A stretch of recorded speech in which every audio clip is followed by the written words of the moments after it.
여러분 다 아시겠지만 지금 그 방탄소년단이라고 하는 우리나라 그 젊은 남자들, 남성들로 구성된 이 그룹이 뭐 세계적으로 지금 난리가 났습니다. 얼마나 놀랄 일들이 많은지 뭐 유엔 총회에서 뭐 연설을 하고 또 그저께는 보니까 미국의 그 시사주간지 타임지 표지를 장식하고 그리고 지금 미국과 유럽을 돌면서 그 투어 공연을 하고 있는데 지난주 월요일 날 제가 뉴스를 보니까 정말 이건 뭐 놀랍다는 말로도 설명이 안 될 정도더라고요.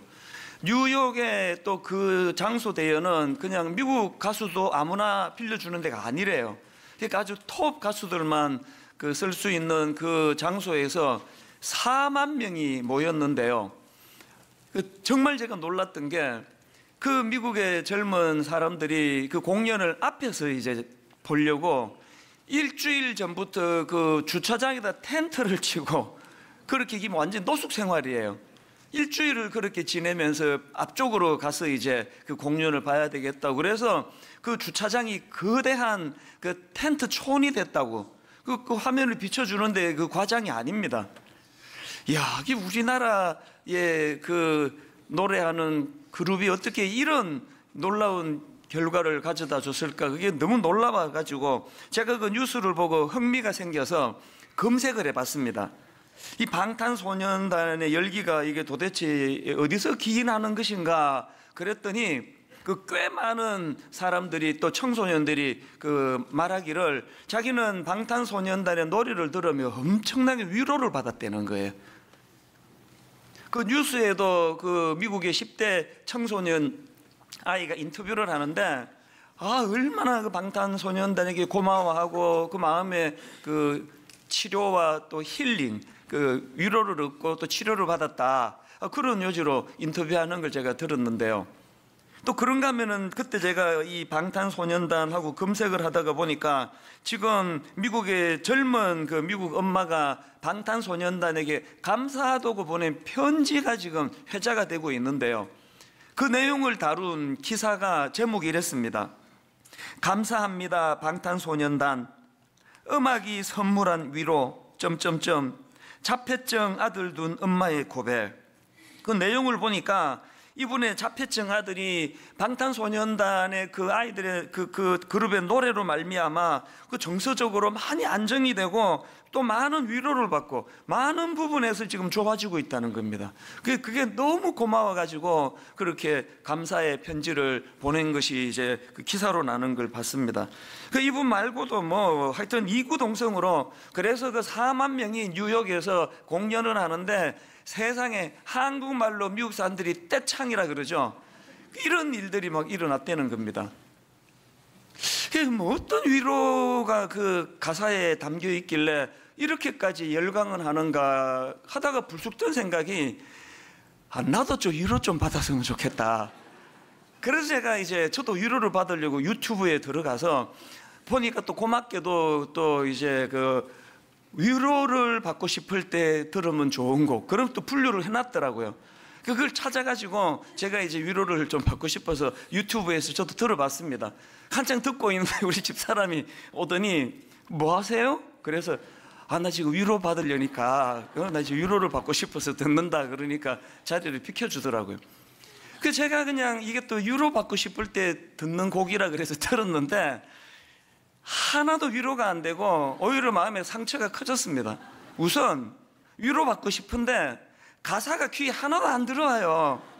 분명히 한국말로 부르는 것 같은데 뭔 뜻인지 알아야 위로가 되죠. 그리고 위로받으러 갔다가 나도 이제 완전 9세대구나 그러면서 마음이 또 힘들고 우울하고 그래서 부작용이 커가지고 이제 그 이상 저는 방탄소년단 그 노래 안 듣습니다. 옛날에도 안 들었지만 그러면서 깨달은 게 하나 있는데요. 이게 인간의 위로라는 거는 이런 식으로 세대의 간격이 있고 문화의 간격이 있고 또 민족과 국가마다 그 위로가 다 다르고 이런 한계가 있는 거구나 그런 생각을 하니까 사실대로 말씀드려서 10대도 20대도 위로가 필요하고 방탄소년단 같은 그런 사람들의 그룹의 노래를 통해 위로를 받지만요, 진짜 위로가 필요한 건 기성세대예요. 예전에 제가 어디선가 그 글을 보고 이거를 인용하려고 옮겨놨는데 못 찾아가지고 제가 지금 제대로 기억을 하는지 모르겠는데 이런 내용이었습니다. 그 글 쓰신 분의 그 친구 중에 어떤 분이 있느냐, 이분은 막 그 자동차를 너무 좋아하는 거예요. 틈만 나면 자동차에 가 있고 또 틈만 나면 차 몰고 어디를 가고 그런 분이래요. 예전에 제가 알던 원로 목사님, 지금 은퇴하셨는데 그 목사님이 설교 시간에 그런 얘기 하더라고요. 이분도 이제 막 이제 예배가 다 끝나고 나면 마음이 허해지고 하면 이분은 이제 그걸 뭐라 그러죠? 이렇게 막 그 과속으로 이렇게 달리면서 스트레스를 푸는 이제 그런 일을 종종 한다고 그런 고백을 이제 하는 글을 제가 들었는데요. 그 친구분이 그런가 봐요. 계속 이분은 이제 차 몰고 다니고 이런 걸 좋아해서 하루는 물었대요. 그 자네는 어떻게 그렇게 그 차 운전하고 차 몰고 다니는 이렇게 좋아하느냐 그랬더니 그 친구의 대답이 정말 저를 슬프게 했습니다. 뭐라고 대답했는지 아십니까? 자기 생애에서 왼쪽으로 가고 싶을 때 왼쪽으로 가고 오른쪽으로 가고 싶을 때 오른쪽으로 가고 자기 생애에서 내가 조정하는 대로 움직여지는 거는 자동차밖에 없어. 내가 조정하는 대로 움직여지는 건 자동차밖에 없어서 그래서 자동차를 그렇게 좋아한다고. 이게 참 슬픈 이야기 아닙니까? 그러고 보면은 세대를 불문하고 우리 모두는 지금 위로가 필요한 그런 시대를 우리가 살아가고 있는 것 같습니다. 오늘 새생민 축제라고 교회 다니지 않으시는 이웃들을 여기 초청하고 또 마당에 여러 가지 애를 써서 준비를 하고 하는 그런 마음의 소원은 여기에 다 녹아 있습니다. 오늘 여러분 초청한 우리들의 마음은 딱 하나예요. 위로받기를 원하는, 위로를 받아야만 하는 이 시대를 살아가고 있는 여러분들이 사람에게 위로를 받으려다가 더 허무해지고 더 공허해지고 또 이런 아픔을 겪는 것이 이 땅이기 때문에 제대로 위로받기를 원하신다면 위로자 되시는 하나님이 계시다는 것, 그 우리를 위로해 주시는 그 하나님을 오늘 좀 소개해 드리려고 그렇게 여러분을 초청했습니다. 이런 마음을 갖고 있다 보니까 지난주 여러 성경 말씀들이 머릿속에 떠올랐는데요. 예를 들면 이런 말씀입니다. 요한계시록 7장 17절, 이는 보좌 가운데 계신 어린 양이 그들의 목자가 되사 생명수 샘으로 인도하시고, 그 다음 보십시오. 하나님께서 그들의 눈에서 모든 눈물을 씻어 주실 것임이라. 마음에 소원이 생겼습니다. 하나님, 오늘 여기 초청되어 오시는 많은 분들이 이게 논리가 아니고 이게 이론이 아니고 하나님을 막 논리로 다가가서 절대로 만날 수 없었는데 오늘 여기 와서 이유를 불문하고 하나님이 진짜 내 눈물을 닦아주시는 분이구나, 뭔지는 모르는데 이 위로가 되네. 내 안에 일하시는 성령님께서 오늘 초청받아 오신 모든 분들과 또 우리 성도님들에게 위로자 되시는 하나님을 경험하게 도와주시는 은혜가 있기를 바랍니다. 제가 오늘 본문을 선택한 것도 같은 맥락인데요. 오늘 본문이 말씀을 이렇게 시작합니다. 1절, 너희의 하나님이 이르시되 너희는 위로하라, 내 백성을 위로하라. 그 핸델의 메시아 아시죠? 음악을 좋아하시는 분 다 아실 텐데요. 핸델의 메시아가 이제 그 메시아 대신 예수 그리스도의 그 일대기를 놀라운 그런 음악으로 만들어 놓은 거 아닙니까? 그 오라토리오에 이제 핸델의 메시아 제일 처음에 이제 기악, 반주, 바이올린 이런 걸로 좀 연주가 나오고 그 다음에 이제 사람의 목소리로 가장 먼저 나오는 멘트가, 가사가 바로 오늘 보면 1절이에요. 너희는 위로하라, 내 백성을 위로하라.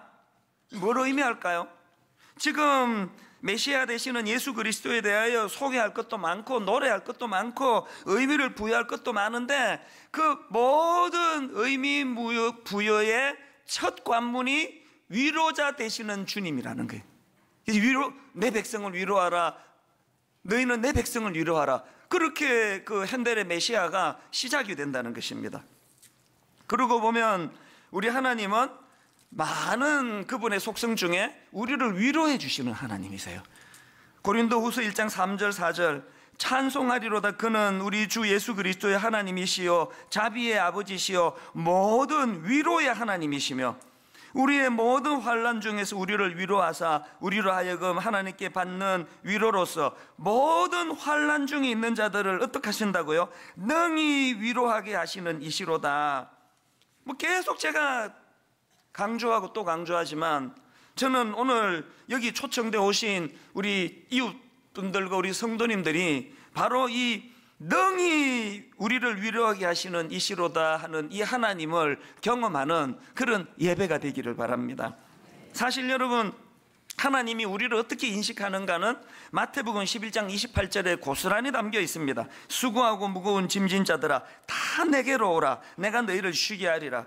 지금 하나님이 보시는 우리 인생은요, 수고하고 무거운 짐으로 인해 지친 상태예요. 본인은 뭐 그렇게 익숙하게 살아서 나는 뭐 안 지쳤는데 그렇게 생각하실지 모르지만 누구나 예외 없습니다. 설교를 하는 제 자신이 지쳐 있는 상태예요. 그래서 제가 이 수고하고 무거운 짐진 자들아, 이걸 영어 성경으로 찾아보니까 weary라는 단어를 썼더라고요. 하나님이 우리를 보시는 인식이 뭐라고요? 무거운 짐으로 허덕이다가 지쳐 있는 상태예요. 피곤한 상태예요.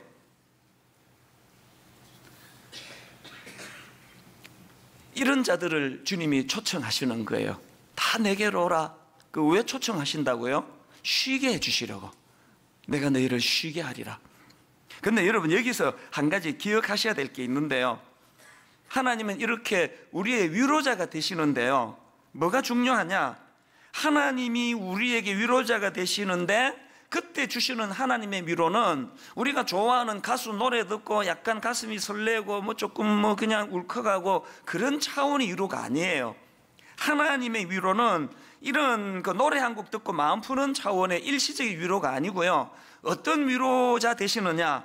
자, 시편 23편 1절을 한번 보시겠습니까? 여호와는 나의 목자시니 내게 부족함이 없으리로다. 그가 나를 푸른 풀밭에 누이시며 쉴 만한 물가로 인도하시는도다. 그 다음 3절을 보세요. 내 영혼을 소생시키시고 자기 이름을 위하여 의의 길로 인도하시는도다. 하나님이 우리에게 주시는 위로는, 요즘에 내가 그런 표현을 종종 쓰는데요, 은발에 오줌 누이는 그런 위로가 아니에요. 잠깐 따뜻해졌다가 원래로 돌아가거나 더 고통이 심한 차원의 위로가 아니고요, 하나님의 위로는 소생시키시는 위로예요. 회복시키시는 위로예요. 하나님이 우리에게 주시는 위로는 엉뚱한 길로 가서 헤매이는 우리가 그 제대로 된 바른 길을 찾도록 도와주시는 차원의 위로예요. 그렇기 때문에 자꾸 감동만 받으려고 하시면 안 됩니다. 내가 진짜 하나님의 위로를 받는다면 하나님 옆길로 가는 내 인생이 교정한 받기를 원합니다. 하나님, 저는 지금 마음이 낙심해 있는 상태인데 소생시켜 주시는 은혜를 맛보게 되기를 원합니다. 오늘 이런 위로가 임하게 될 줄로 믿습니다. 자, 그렇다면요, 이제 본론으로 들어가서 이렇게 피곤하고 지쳐있는 우리 모두는 하나님의 위로가 필요한데, 근데 왜 어떤 사람은 그 위로를 경험하는데 어떤 사람은 위로를 경험하지 못하느냐, 이 문제를 제가 좀 다루려고 합니다. 왜 누구는 진짜 하나님이 위로가 된다고 저한테 와서 앉으면 눈물부터 흘리는 분들이 얼마나 많은지 아세요? 그리고 또 여러 번 제가 겪는데요, 이제 목사님 지금 너무너무 마음이 아픈 일이 있어서 꼭 내가 기도 한번 목사님 받고 싶습니다. 그런데 제가 그 주간에 좀 그 스케줄이 꽉 차가지고 한 2주 뒤로 약속을 잡아 놓는단 말이에요. 그리고는 2주 뒤 이제 주일 예배 마치고 오세요. 그러면 그분이 오셔가지고 이런 이야기를 내가 한두 분에게 드린 게 아니에요. 목사님 기도 안 해주셔도 됩니다. 예배 시간에 다 응답 받았습니다. 예배 시간에 하나님이 다 위로해 주시고 눈물 다 씻어 주셨기 때문에 목사님 수고 안 하셔도 되겠습니다. 이게 어떻게 가능하다고요? 왜 누구는 이런 직접적인 하나님의 위로를 받으시는데 왜 누구는 그게 뭔지를 전혀 모를까요? 우리가 하나님의 위로를 받기 위해서는 두 가지 전제가 필요하다는 걸 모르시기 때문이에요. 진짜 하나님의 위로를 원하십니까? 두 가지 전제를 꼭 기억하셔야 됩니다. 첫 번째 전제가 뭡니까? 나 스스로가 유한한 인생임을 자각해야 한다는 것입니다. 자, 오늘 이 본문은 그 흐름이 중요한데요, 어디로 흘러가는지를 유심히 보십시오. 1절에서 내 백성을 위로하라, 내 백성을 위로하라 그렇게 선포했는데 그 말씀이 어디로 흘러가느냐? 6절에 가서 이런 명을 하십니다. 말하는 자의 소리여 이르되 외치라. 대답하되 내가 무엇이라 외치리까 하니 이르되 모든 육체는 풀이요 그의 모든 아름다움은 들의 꽃과 같으니, 모든 육체는 풀과 같고 꽃과 같다고 외쳐라, 그렇게 명령을 내리시는데, 여러분 여기서 중요한 건 지금 우리 육체는 풀과 같고 꽃과 같다 할 때 뭘, 풀과 꽃의 어떤 부분을 강조하는 표현인지 아십니까? 아름다움을 얘기하는 게 아니에요. 풀과 꽃의 어느 부분을 강조하는가는 바로 그 다음 7절 보면 나옵니다. 6절 끝을 제가 다시 읽어드릴게요. 모든 육체는 풀이요 그의 모든 아름다움은 들의 꽃과 같더니, 7절 풀은 마르고 꽃이 시들면, 또 그 다음 8절 풀은 마르고 꽃은 시드나. 반복해서 강조하는 게 뭐예요? 우리 육체가 풀 같고 꽃 같대요. 그만큼 아름답다는 뜻이 아니에요. 여기서 강조하는 우리 육체는 그만큼 시들기 쉽고 그만큼 초라해지기 쉽고 그만큼 한계를 가진 존재라는 것을 강조하는 차원의 풀이요 꽃이에요. 하나님의 위로를 받고 싶습니까?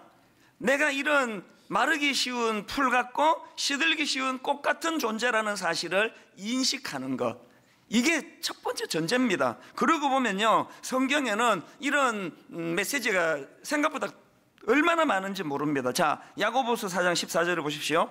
내일 일을 너희가 알지 못하는도다. 너희 생명이 무엇이냐? 너희는 잠깐 보이다가 없어지는 안개니라. 이걸 인식 안 하면 위로 없다. 아침에 해 뜨기 전에 차 몰고 경부고속도로를 가다 보면, 평택쯤 이렇게 가다 보면 종종 안개가 자욱해질 때가 있습니다. 진짜 허무합니다. 10분 20분 해 딱 뜨면 다 없어져 버려요. 그게 우리 인생이래요. 이게 너희는 잠깐 보이다 없어지는 안개니라.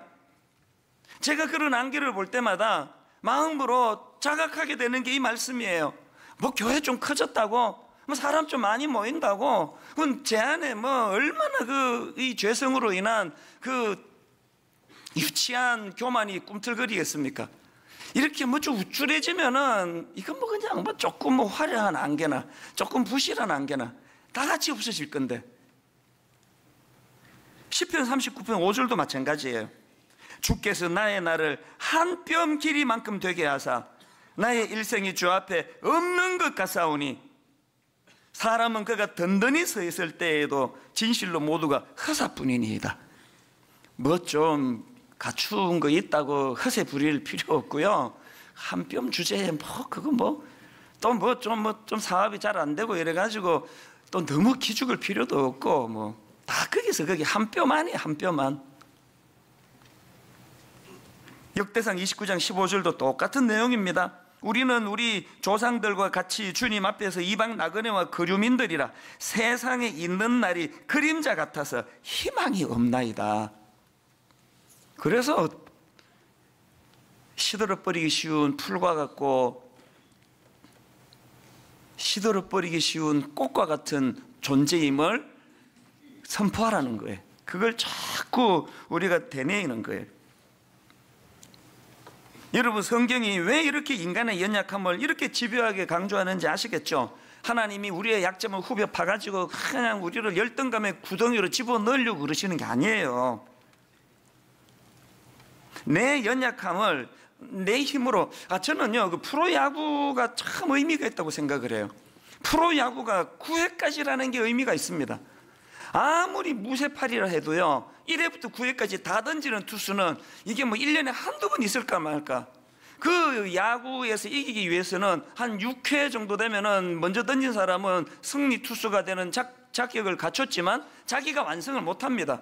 그 다음 구원 투수가 잘 던져줘야 자기가 우승 승리 투수가 되는 거거든요.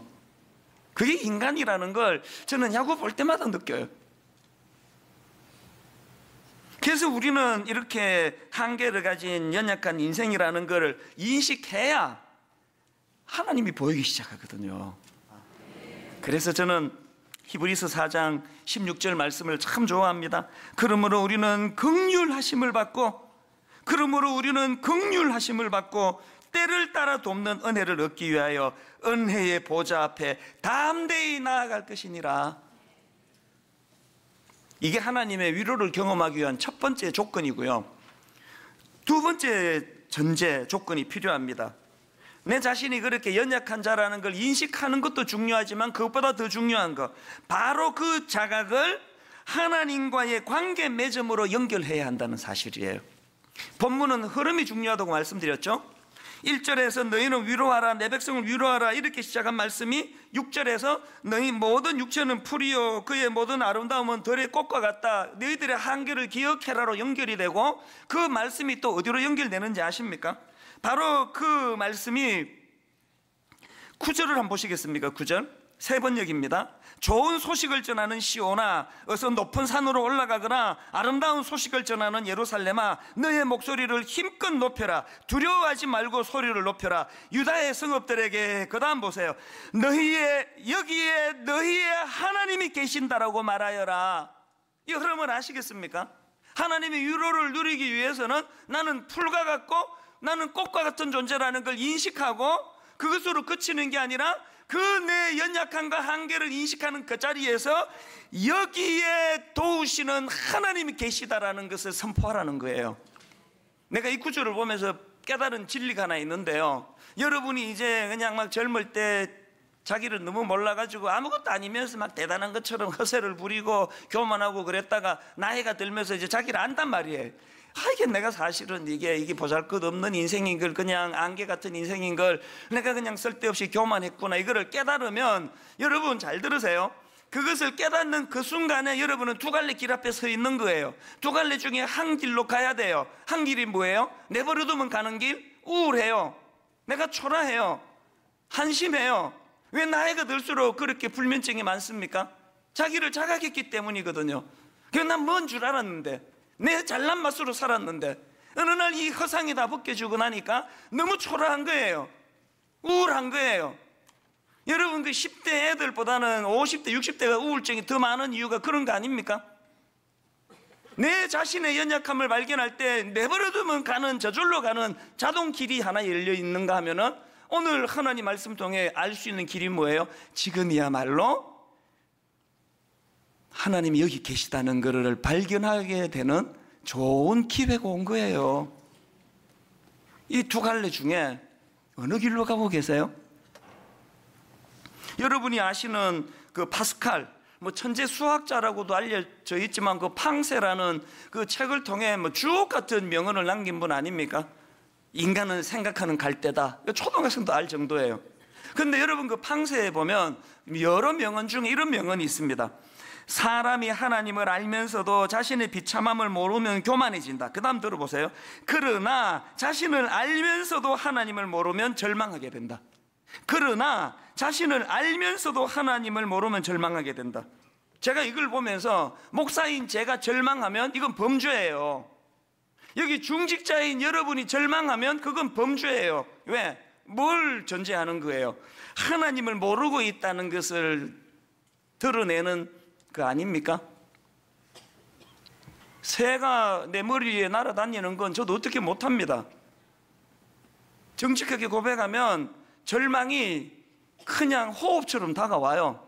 없는 거 아닙니다. 두려움이 물 밀듯 밀려와요. 교회가 크지면 커질수록 두려움도 같이 커집니다. 막을 수가 없습니다. 그러나 적어도 여러분, 새가 내 머리 위를 날아다니는 건 내가 어떻게 못하는데요, 그 새가 내 머리 위에 둥지를 트고 앉는 건 내가 용납하지 않습니다. 저녁에 두렵고 저녁에 울음이 기숙해도 아침에 주시는 새로운 은혜로 날마다 회복이 되고 치유가 되고 두려움이 사라지는 아침을 맞이하는 이찬수 목사인 거 믿어주시기를 바랍니다. 왜 어제 두려웠던 게 아침 없으실까요? 나오잖아요. 자신을 알면서도 하나님을 모르면 절망하게 되는데 나 자신을 알고 도우시는 하나님을 알면 절망이 없다는 소리 아닙니까? 이런 의미에서 저는 1절에서 내 백성을 위로하라, 내 백성을 위로하라 이렇게 시작한 오늘 말씀이 마지막 결론은 어떻게 맺는지 아십니까? 마지막 11절을 보십시오. 그는 목자같이 양떼를 먹이시며 어린 양을 그 팔로 모아 품에 안으시며 젖먹이는 암컷들을 온순히 인도하시리로다. 나는 이 말씀이 진짜 너무 감사해요. 그리고 오늘의 말씀이 내 백성을 위로하라로 시작했다가 그는 목자같이 양떼를 먹이시며 어린 양을 그 팔에 모아 품에 안으시며, 내가 좋아하는 가수 노래를 들으면 울적한 게 사라지는 그런 차원의 위로가 아니라 관계 맺음이에요. 관계 맺음. 지난주 말씀드렸잖아요. 이사야 56장 3장 6절. 우리는 다 양 같아서 걸어 행하여 각기 제 길로 갔거늘 내버려두면 엉뚱한 길로 가고, 뭐 대형교회 소형교회 뭐 장로 목사 권사 구분 있습니까? 보고 있잖아요. 내버려두면 엉뚱한 길로 가고, 내버려두면 부끄러운 자리에 가고, 내버려두면 엉뚱해서 헤매는 이런 인생을 보시고 하나님이 우리에게 그 방향을 잘, 그 길을 잘 못 구분하는 양이구나, 내가 목자 돼 줄게 보고, 아이고 네가 그 똥오줌을 못 가리는 어린애 같은 존재구나, 내가 네 아버지 돼 줄게. 이게 하나님 아닙니까? 관계 맺어 다가오시는 그분의 위로하심이에요. 이런 의미에서 저는 이 11절 말씀도 너무 좋고요. 요한계시록 7장 17절 다시 보십시오. 이는 보좌 가운데 계신 어린 양이 그들의 목자가 되사 생명수 샘으로 인도하시고 하나님께서 그들의 눈에서 모든 눈물을 씻어 주실 것입니다. 요즘에 저는 십계명을 혼자 공부하고 있는데 뭐 얼마나 내가 요새 감동이 되는지 모릅니다. 새삼 깨닫는 것도 많고 새로 알게 되는 것도 많은데요. 전에 한 말씀드렸죠. 출애굽기 20장 이 십계명을 기록하고 있는데 제1계명이 3절에 나옵니다. 너는 나 외에는 다른 신들을 내게 두지 말라. 이게 첫 번째 하나님 주신 계명이에요. 그런데 여러분 바로 그 계명 앞에 전제, 지난번에 말씀드렸죠. 1절 2절입니다. 하나님이 모든 말씀으로 말씀하여 이르시되 나는 너를 애굽 땅 종되었던 집에서 인도하여 낸 내 하나님 여호와니라. 1계명 받아 적어봐. 너는 나 외에는 다른 신들을 내게 두지 말란 말이야. 뭐가 느껴지세요? 관계로 다가가시는 거예요. 관계로 다가가시는.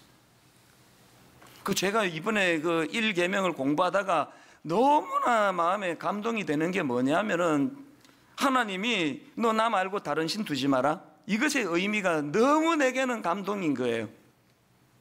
이게 왜 감동일까요? 저 강아지를 키우는데요, 우리 강아지한테는 그런 거 요구 안 합니다. 난 우리 강아지에게 그렇게까지 의미를 부여하는 사람이 아니에요. 그 강아지 키우는 분은 다 알지만 강아지들은 그 집안에서 지가 서열을 정해요. 제일 좋아하는 사람 1번, 두 번째 좋아하는 사람 2번, 세 번째 좋아하는 사람 3번. 우리 막내가 불행하게도 5식구 중에 5번이에요. 그래서 얘는 학교 갔다가 들어오면 강아지가 딱 갔다가 우리 막내면은 싹 돌아가고 가버려요. 우습게 보는 거지. 근데 이 강아지가 저를 우리 집안에 5 중에 서열 3위로 먹였어요.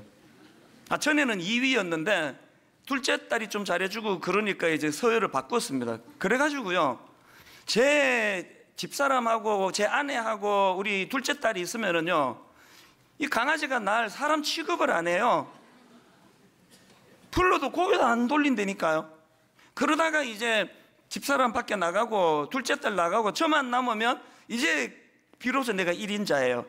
그 와가지고 그냥 꼬리를 흔들고 막 핥고 그러면 내가 속으로 그래서 네가 개야 임마, 개 같은 놈, 그러면서 마음에 굉장히 제가 얼마나 그런 거 아닙니까? 저 욕한 거 아니죠? 그러나 그거를 내가 교정시켜 주려고요, 뭐 1계명을 주는데 이 집에서 나 외에 다른 신은 두지 마라 그런 얘기 안 해요. 집가쉽게 뭐 집사람을 더 좋아하든 둘째 딸을 더 좋아하든 무슨 상관이에요, 나랑. 그게 하나님이 우리 보고요, 나 외에는 다른 신을 두지 말라고 한 게 눈물나게 고마운 거예요. 우리를 관계 맺어주시되 그 정도로 의미를 부여하신다는 거예요. 심지어 출애굽기 34장 14절에 너는 다른 신에게 절하지 말라. 그 다음 보세요. 여호와는 질투라 이름하는 질투의 하나님이니라. 이게 눈물 나는 은혜예요. 우리와 관계 맺기를 원하시는 분. 결론을 이렇게 맺습니다. 제가 이번 여름에 그 장혜리라는 그 가수에 대해서 알게 됐는데요. 이분은 80년대 말에 뭐 여성으로 최고 인기를 구가하던 그런 가수였는데 굉장히 뭐 나오는 곡마다 히트를 다치고 그러다가 갑자기 이렇게 뚝 그 사라진, 무대에서 사라진 그런 케이스라 그러더라고요. 이분이 그 내게 남은 사랑을 드릴게요. 그래서 여름에 제가 많이 들었습니다. 내게 남은 사랑을 드릴게요. 이런 주옥 같은 히트곡을 만든 분인데요. 제가 이번에 간증을 우연히 듣고 관심을 갖기 시작한 거예요. 세상에 그 지난주 느부갓네살 그렇게 왕이고 모든 권력을 다 가졌지만 꿈 하나 때문에 번뇌하듯이요. 그렇게 인기를 누리던 이 여가수가 우울증이 온 거예요. 남편도 있고. 이 우울증이 점점 심해지니까 이제 자꾸 자살 충동, 자꾸 죽고 싶은 거예요.